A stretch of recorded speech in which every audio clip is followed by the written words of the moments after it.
जी तो व्यूअर्स, आज जो टॉपिक हम डिस्कस करने जा रहे हैं आईएडीसी रिग पास के इस लेक्चर के अंदर, वो है वेल साइट इन्वायरमेंटल प्रोटेक्शन। अब जी सेफ्टी तो आपने कर ली, देख ली कैसे करनी है, कैसे मैनेज करनी है।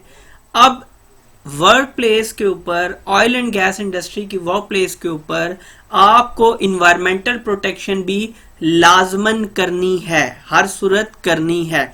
अब कैसे? सबसे पहले ये वेल साइट होती क्या है? वेल साइट बेसिकली आप एक या एक से ज्यादा कुएं खोदते हैं, एक्सक्वेट करते हैं। सॉरी, बेसिकली एक्सक्वेशन की बजाय ये यहाँ पे वर्ड यूज होगा ड्रिल करते हैं। आप डिफरेंट वेल्स की ड्रिलिंग करते हैं। किस पर्पस के लिए? एक्सट्रैक्ट करने के लिए। क्या एक्सट्रैक्ट करने के लिए? ऑयल, मतलब तेल निकालने के लिए जो आप ड्रिल करते हैं और वहां पे जो कुएं बनते हैं वो बेसिकली एक वेल साइड है। अब आपने उसकी प्रोटेक्शन कैसे करनी है? Environmental protection. एनवायरमेंटल प्रोटेक्शन में क्या होता है, जिससे आप दोनों इमेजेस के अंदर देख रहे हैं, होता क्या है कि एक इमेज आप देख सकते हैं कि ऑन शोर क्या है, एक ऑफ शोर क्या है। तो दोनों सूरतों में क्या है, कई दफा प्रॉपरली प्रोडक्शन लाइंस या किसी भी जगह पे लीकेज वगैरह की वजह से आपका होता क्या है कि ड्रिलिंग के अमल के दौरान बहुत सारा जो आपका क्रूड ऑयल है या जो आपने मटेरियल एक्सट्रैक्ट किया हुआ है वो इसी तरह बेतरतीबा ऑर्डर के बगैर जो है ना फैलना शुरू हो जाता है। तो इसकी वजह से अगर वो पानी में फैलेगा तो वो भी एक्वेटिक लाइफ के लिए भी हार्मफुल है, वैसे भी इन्वायरमेंट के लिए प्रॉब्लम है। और आम भी फैलेगा, आम रिग पे भी फैलता है, मिसाल के तौर पे ऑन शोर पे भी। तो ऐसी सूरत में भी वो जितना एरिया कवर करेगा तो उस एरिया के ऊपर प्रॉब्लम्स आएंगे या वो एरिया फिर रहने के काबिल नहीं रहेगा।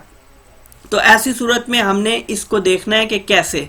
तो सबसे पहली बात इसके अंदर आती है कि वेस्ट मैनेजमेंट। वेस्ट मैनेजमेंट क्या है कि waste management in the oil industry में होता क्या है कि जितना भी वेस्ट आपका इससे आ रहा है, चाहे जो शुरू में इस प्रोसेस में इन्वॉल्व नहीं था, बावजूद इसके वो वेस्ट बना, या प्रोसेस के दौरान जो चीजें वेस्ट बनी हैं, इन तमाम तर चीजों को प्रॉपरली वेस्ट मैनेजमेंट के पूरे प्रोसेस के तहत इनको प्रॉपरली जो है वो मैनेज किया जाएगा। इनको वर्क प्लेस से प्रॉपरली दूर किया जाएगा।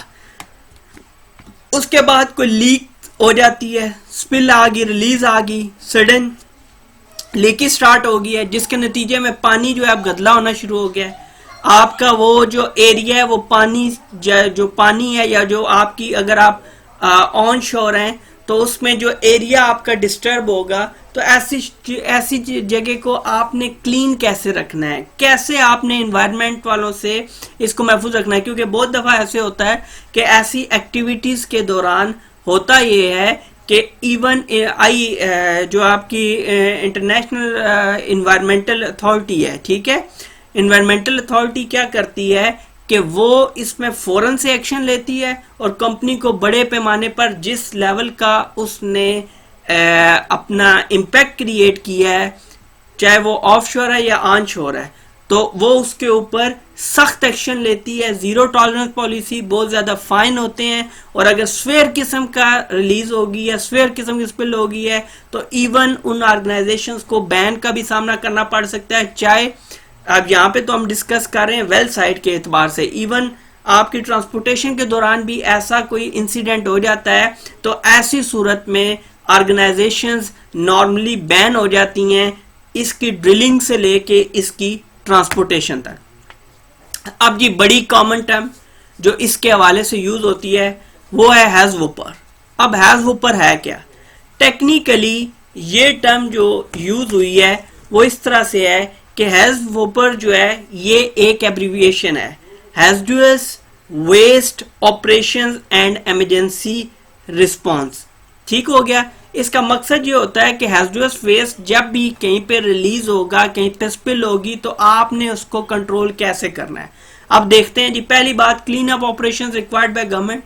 अंडरस्टूड है कि वो उसको गवर्नमेंट रिक्वायर करेगी कि एरिया क्लियर करो, क्योंकि वो कई दफा ऑर्गेनाइजेशंस तो होंगी लेकिन जिस टेरिटरी में वो होता है उस कंट्री को भी इंटरनेशनल एनवायरमेंटल एजेंसी जो है वो फाइन करती है या उसको एलिगेशंस उसके ऊपर लगाती है, उसके ऊपर लॉ के मुताबिक उसको प्लेंटीज पड़ती हैं इसलिए मेक श्योर करना पड़ता है। रिसोर्स कंजर्वेशन रिकवरी एक्ट होगा। Volunteer clean up, volunteer clean up तो ये होता है कि जब देख लिया कि ऐसा कोई काम हुआ तो बगैर किसी के कहे वो कर दिया। क्यों? क्योंकि कल को अगर वहीं पे किसी वर्कर ने इवन स्मोकिंग के दौरान कोई एक स्मोकिंग की तो उस नतीजे में आग लगी तो वो तो पूरा रिग भी उड़ा सकती है। तो वॉलंटियरली अगर कर लेंगे तो वो ज्यादा बेहतर है। हैजर्डस वेस्ट ऑपरेशंस, पूरे वेस्ट ऑपरेशन होंगे, इसमें हायरार्की पूरी फॉलो होगी। वेस्ट डिस्पोजल, रीयूज, क्या क्या हो सकता है वो सारी चीजों को उसके अंदर देखा जाएगा। नेक्स्ट ये इमरजेंसी रिस्पांस। तो इमरजेंसी रिस्पांस प्लान तो हमने इससे पहले बड़ी डिटेल में पढ़ लिया है। तो अगर आपको मजीद डिटेल में पढ़ना है तो दोबारा इससे पहला जो IADC का लेक्चर था वो पूरे का पूरा इमरजेंसी रिस्पांस प्लान पे था। इस IADC रिग पास कोर्स के लेक्चर के लिए काफी इतना ही। अगले किसी लेक्चर में आपसे बहुत जल्द मुलाकात होगी। तब तक के लिए अल्लाह हाफिज।